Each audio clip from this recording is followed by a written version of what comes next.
Halo Al, bertemu lagi di Perspektif Noviandi Saputra. Dewasa ini dalam lingkup yang lebih urban, tradisi menjadi sesuatu yang adiluhung dan menjadi sebuah penghormatan. Aturan yang mengikat pada tradisi yang kemudian kita kenal dengan istilah pakem menjadi sesuatu yang sampai sekarang masih utuh dan dipertahankan sebagai sebuah kebanggaan. Pakem mengikat persoalan teknis dan non-teknis pada lingkup terkecil sebuah kebudayaan, yaitu kesenian.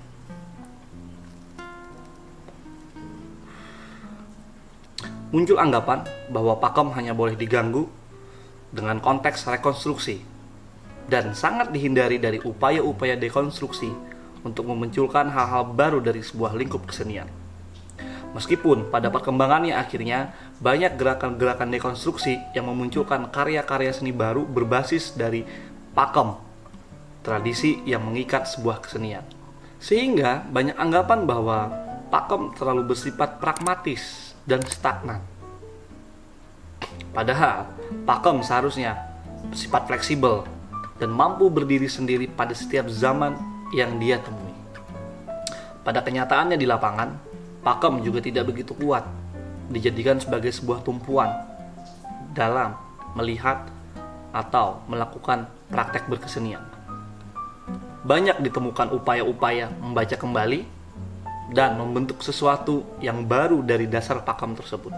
Dalam konteks pakem yang pragmatis, seperti bertolak belakang dengan anggapan bahwa budaya sangat bersifat dinamis dan selalu berkembang sesuai dengan kebutuhan zamannya masing-masing. Albert Camus dengan gamblang menjelaskan bahwa kreativitas manusia sebenarnya adalah upaya pemberontakan yang dilakukan oleh sekelompok orang, individu, atau komunitas dari tatanan lama menuju tatanan baru. Keinginan mencapai sebuah tatanan yang baru ini adalah sebuah gerakan yang tidak hanya terjadi pada masyarakat urban, namun faktanya hal semacam ini juga terjadi pada kelompok-kelompok atau individu masyarakat yang masih berada pada wilayah masyarakat ekspresif tradisional. Yang tentu saja orang-orang yang dianggap memegang kuat pakem tersebut. Hal semacam ini tentu saja bisa kita lihat dari banyaknya karya-karya seni baru yang bermunculan dari para masyarakat tradisional yang sudah mengalami proses-proses perkembangan, baik dari generasi sebelumnya menuju generasi baru, bahkan sampai generasi yang mendatang. Proses berkembang ini adalah sebuah bentuk penyesuaian terhadap di mana mereka berada sekarang ini, terhadap apa saja yang mempengaruhi mereka dan apa saja yang memberi stimulus-stimulus baru terhadap cara berpikir mereka. Artinya apa? Artinya sebenarnya bahwa pakem tidak dianggap sebagai sebuah pemberhentian. Namun pakem sebenarnya adalah sesuatu yang sangat esensial yang melingkupi hal-hal yang berada pada nalar berpikir, ide, gagasan.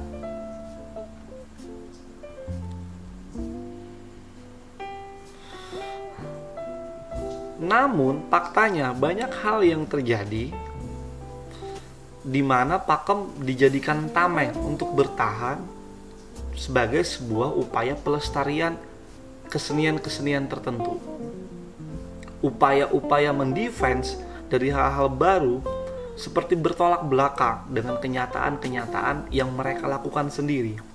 Pakem juga kadang dijadikan senjata yang paling ampuh untuk mematahkan orang-orang yang sedang bergerak menuju sebuah tatanan baru, atau orang-orang yang sedang melakukan praktek-praktek kerja kesenian dengan melihat pakem sebagai sesuatu yang esensial, atau pakem dianggap sebagai sebuah penghormatan, bukan sebagai sebuah pemberhentian. Kenapa demikian? Karena orang-orang yang menganggap pakem sebagai pemberhentian, mereka stop untuk membicarakan pakem atau melihat pakem dari berbagai sudut pandang. Cenderung sangat egois karena merasa bahwa pakem itu hanya mereka yang mengerti, mereka yang memahami, dan mereka yang menjalankan. Padahal banyak sudut pandang baru yang bisa dilihat dari sebuah pakem sebagai sebuah perkembangan dan pembacaan baru di mana dan bagaimana zaman telah berubah. Banyak pertanyaan-pertanyaan muncul kemudian dalam forum-forum kebudayaan tentang apa sebenarnya pakem ini, mengapa dia begitu penting dan mengapa dia berada pada wilayah yang sangat-sangat tinggi sebagai sebuah platform untuk berkesenian. Doktrinisasi yang terjadi terhadap sebuah masyarakat terhadap pakem tentu saja tidak salah. Itu adalah upaya mereka bertahan, menjaga harta warisan budayanya, dan menatap masa depan dengan tetap berada pada wilayah atau siklus pakem tersebut. Mereka menganggap ketika pakem itu bergeser atau berubah, maka tentu tatanan yang mereka jalani pun akan berubah. Dewasa ini kita juga tentu menyadari bahwa perkembangan adalah bagian yang sangat-sangat nyata kita alami. Kemajuan teknologi, perkembangan cara berpikir, pengetahuan menjadi satu ekosistem baru yang membentuk cara berpikir baru, sehingga kemudian pakem itu mengalami proses perubahan-perubahan yang tentu saja tidak menghilangkan nilai-nilai penting dari pakem tersebut. Yang bergeser adalah bagaimana memaknainya, bagaimana memandangnya, dan dari sudut pandang seperti apa berpikir terhadap pakem tersebut. Pada kenyataannya juga, hingga sekarang, pertanyaan tersebut tetap menjadi perdebatan. Tidak terselesaikan karena menggantung dan cenderung paradoksial dari kedua sisi tentunya. Tumbuh kembang kesenian dan praktek-praktek kerja penciptaan seni kemudian juga tentu saja dapat dilihat dari bagaimana sudut pandang masyarakatnya memaknai pakem tersebut. Seperti saya bilang, jika pakem dimaknai sebagai sebuah pemberhentian, maka kepragmatisan akan menyelimuti pola berkesenian tersebut. Artinya akan selalu ada salah dan benar. Yang ada hanya akan menjustifikasi bahwa ada yang salah dan ada yang benar. Padahal kesenian seperti kita pahami, dia bukan kitab suci. Dia bisa dipandang dari sudut pandang apapun. Dan tidak ada yang salah dalam berkesenian. Penyikapan terhadap karya seni akhirnya akan begitu banyak aturan. Tanpa ada upaya melakukan gerakan pembaharuan yang membuat sebuah karya seni tidak semata-mata dianggap sebagai sebuah hiburan, semata-mata sebagai sebuah ruang ritual. Namun, karya seni seharusnya dan diharapkan mampu memberikan sebuah ruang kontemplasi agar dapat memberikan dampak yang kuat terhadap ekosistem kehidupan manusia. Karya-karya seni yang menjadikan pakem sebagai sesuatu yang esensial tentu akan sama kuatnya dengan karya seni yang berlutut pada aturan pakem. Sebenarnya, persoalan semacam ini sudah berlangsung lama.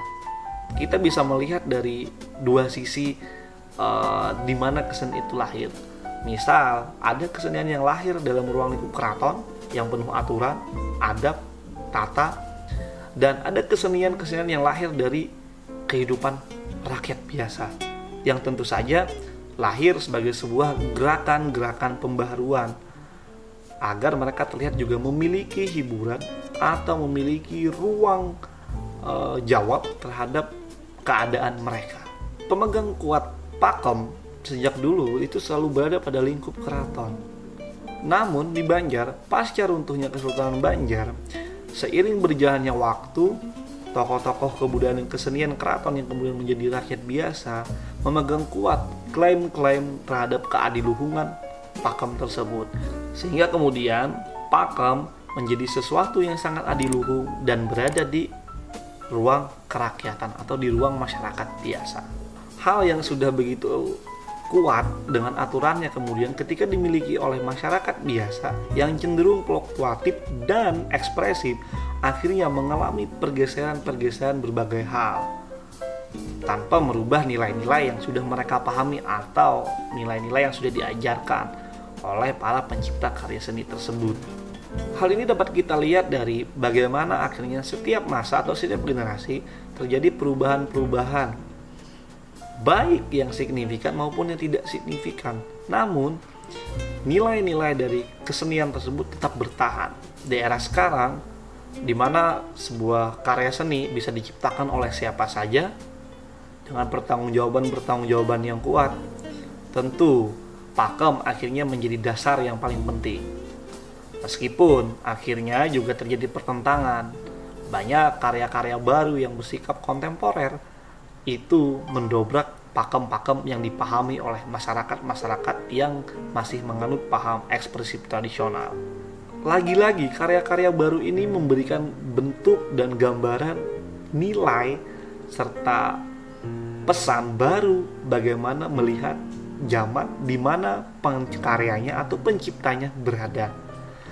Karya seni tidak melulu lagi sebagai sebuah ruang ekspresif hiburan dan ruang ekspresif ritual. Namun, ada ruang-ruang baru yang dibuka seperti ruang baca dan ruang dampak terhadap suatu persoalan, baik persoalan sosial, persoalan ekonomi, politik, atau persoalan-persoalan lain. Itu adalah bentuk perkembangan baru bagaimana akhirnya masyarakat memaknai pakem sebagai sesuatu yang esensial. Dari topik ini, saya melihat akhirnya bahwa ada dua kelompok besar. Antara satu adalah kelompok yang bertahan dengan pakem sebagai sebuah pemberhentian, dan ada kelompok-kelompok yang menganggap pakem sebagai sesuatu yang esensial, artinya fleksibel. Pada kenyataannya, dengan praktek-praktek kesenian yang terjadi di masyarakat sekarang, tentu kita bertanya-tanya, siapa sebenarnya yang memegang teguh pakem?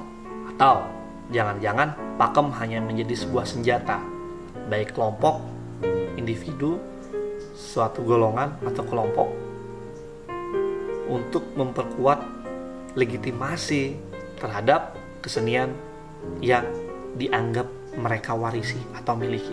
Penting kiranya persoalan ini kemudian menjadi bahan diskusi bersama, baik bagi para pelaku kebudayaan, pencipta karya, pengkaji seni, atau siapapun yang peduli terhadap ruang lingkup kesenian, untuk melihat siapa kita hari ini, siapa kita di masa akan datang, dan apa yang akan kita wariskan atau berikan kepada generasi selanjutnya. Pakem adalah sesuatu yang esensial. Dia memberikan ruang terhadap kita untuk selalu menunjukkan ekspresi-ekspresi budaya kita. Terima kasih. Sekian perspektif dari saya. Sampai ketemu di perspektif-perspektif lainnya.